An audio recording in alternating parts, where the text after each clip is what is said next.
Ai, como foi rápido, viu só? Estamos de volta com Sempre Bela e agora falar de um assunto maravilhoso que todo mundo adora, hein, Marise? Ah, cirurgia plástica, quem nunca pensou em fazer, né? Ai, dá uma mudada aqui, principalmente na barriga. Fazer? Então, ainda não, mas a questão da lipoaspiração, sim. Já pensei também. Super me interessou. Aliás, eu já fiz uma hidrolipo, mas depois eu conto, porque não é a ideia. A ideia hoje é falar sobre abdominoplastia. Com a doutora maravilhosa. Exatamente. Priscila Lotias. Seja muito bem-vinda aqui no Bem-vinda. Obrigada, meu pessoal. Ai, Muito bom estar aqui. 10 meses, né? 10 meses. Parabéns. 10 meses Parabéns. de programa. A gente está muito feliz, assim, sempre indo atrás de ideias, de tendências e também para esclarecer as dúvidas, que eu acho que essa é a grande sacada, né, do programa. Abdominoplastia. Muita mulher fala, ai, quero fazer e tal, só que muita gente confunde esse procedimento com a lipoaspiração. Então, você poderia explicar para a gente o que é propriamente a abdominoplastia? Claro, Marise. Quando a lipoaspiração e a abdominoplastia, na verdade, elas caminham juntos na cirurgia plástica. Legal. Porque as duas servem para dar um contorno melhor para o nosso corpo. A gente chama elas de cirurgia de contorno corporal. Tá, entendi.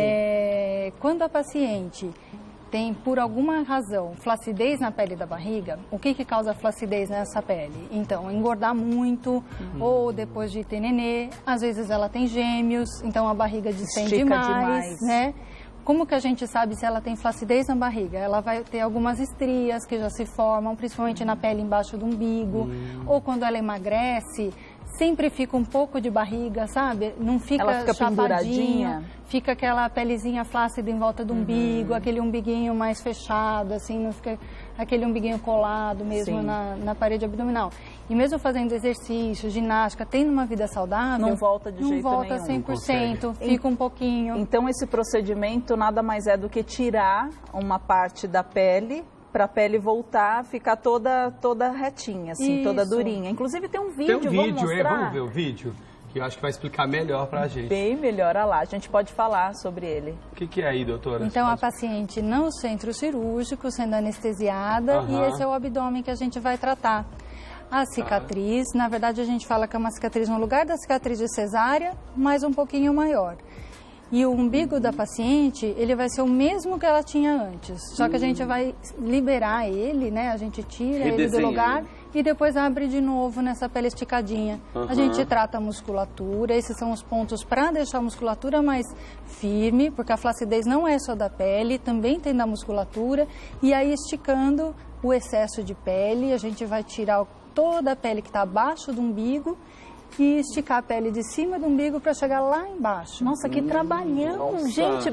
Peraí, vamos lá. Pra gente que não entende nada, é o trabalho, né? Uau, eu tô aqui até confusa, então vamos lá. Então, primeiro foi a questão da musculatura, porque meio que fica atrofiada, é assim que eu posso dizer? Ela fica estendida? Isso, a musculatura também depois que ela distende, depois de várias gestações, por exemplo, da gravidez, ou paciente que tinha muito peso, ela também vai ficar flácida, como a pele do abdômen. Só que a gente não enxerga isso nas estrias, a gente enxerga isso no afastamento da musculatura.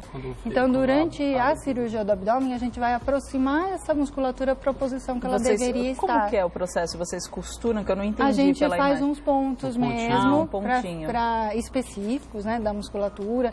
Tem paciente que pode ter 3 centímetros de afastamento, 4 centímetros de afastamento. O que é acostumado, o que é, a gente pode dizer que é considerado, na verdade, incomum de estar muito largo, que se alargou demais o músculo?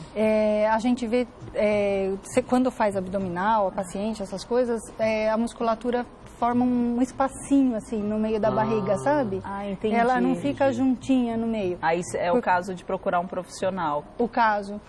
Às vezes fica até uma barriguinha que as pessoas perguntam, você está grávida? Você está de quantos meses? E a paciente não está grávida. E é essa barriga, é a flacidez da musculatura que não voltou. Ela pode nem ter gordura. Tem essa coisa de emagrece, engorda, emagrece, sanfona, engorda. né? Também tem mais riscos de acontecer isso? Também, Silvinho. Quem tem, principalmente pessoas que foram gordinhas na adolescência, meninos e meninas, e depois não conseguem restabelecer uma vida saudável e ficam nesse efeito sanfona, podem ter mais flacidez na vida adulta. Eu tenho uma pergunta em relação ao umbigo, que muita gente fala, o umbigo vai ficar fora do lugar, vai ficar meio desconcertado. Como é que faz pra gente cuidar dele, né?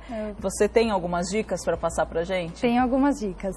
Hoje em dia, o umbigo é uma questão super controversa. Os pacientes são cada vez mais exigentes e todo mundo quer aquele umbigo redondinho. Bem bonitinho. Daí eu vou ensinar um truque, mas antes de fazer, tem que perguntar para o cirurgião plástico que operou. Cada médico tem a sua... Tem o seu macete, né? Sua dica, o seu truque da cirurgia que vai ensinar. Mas no meu consultório eu gosto muito de ensinar uma dica que eu aprendi com uma paciente minha. O que eu acho mais legal de tudo foi isso. Você pode pegar um absorvente interno, mas esse aqui é o tamanho grande. O que a gente vai buscar é o tamanho mini. Tem que comprar o absorvente interno mini no supermercado. Mini, E aí você vai cortar ele no meio. Aqui a gente já separou. Isso pode ser feito com uma tesoura, por exemplo, como aqui. E depois que cortou? E depois que cortou... Corta o absorvente. Corta ele no meinho. E aí você usa qual parte? A ponta e a pontinha arredondada, que é a pontinha do absorvente mesmo, não a que fica com o fio, a outra, né? Ela vai colocar no umbigo com a pontinha arredondada para dentro do umbigo. Isso vai manter o seu umbigo sempre redondinho e seco. Vira um molde. E fica durante o tempo de cicatrização. Todo dia tem que trocar. Sim. O legal do absorvente interno é que você joga ele fora e vai pegar um novinho, limpo. Claro. Então você toma seu banho, limpa o umbigo com água e sabonete, seca ele bem. Pode passar um mertiolate, um álcool, alguma coisa para limpar, deixar ele ainda mais antisséptico e põe a pontinha do absorvente interno lá para absorver secreção, para ir cicatrizando melhor. Nossa, boa pergunta, porque a gente dizem que dói. Então, eu tenho uma vontade de fazer, mas será que eu posso? Como é que eu posso? A cicatriz também, que as pessoas ficam bastante assustadas em relação ao tamanho, a proporção, como cuida. Dói muito. Então, a cicatriz é um dos temas fundamentais da abdominoplastia. Porque, na verdade, as pessoas se assustam, mas quanto maior a cicatriz, mais pele flácida a gente vai conseguir retirar. Claro. Então, para a maioria das pessoas que não fizeram cirurgias bariátricas, que não tiveram grandes emagrecimentos, assim, tem pessoas que perdem 30 quilos depois de uma cirurgia bariátrica.